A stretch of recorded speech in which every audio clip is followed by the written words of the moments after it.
दरम्यान आजच्या या मेळाव्यामध्ये बोलताना राज ठाकरेंनी ईडीच्या नोटिशी संदर्भात देखील खुलासा केला, तेही शिवछत्रपतींची शपथ घेऊन। ईडीमुळे मनसेच्या भूमिकेमध्ये बदल झाला, या आरोपांचा राज यांनी समाचार घेतला। राज, ईडी आणि कोहिनूर मिल नेमका हा काय विषय होता आपण पाहूयात। समोर महाराजांचा पुतळा आहे,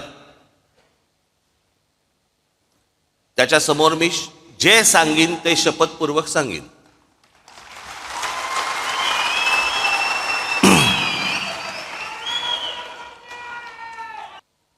ज्या दिवशी मला ती ईडीची नोटीस आली, मला प्रश्न पडला कसली ईडीची नोटीस, काय आहे काय। मग आम्ही जेव्हा बघितलं त्याचा विषय होता कोहिनूरचा। म्हटलं आपला काय संबंध याच्याशी आता।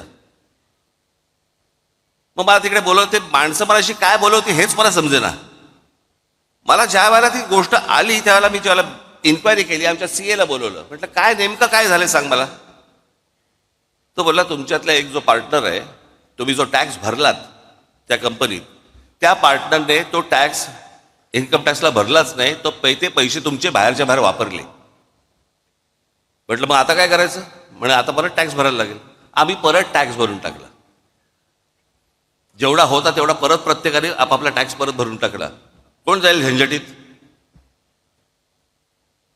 विषय संपला।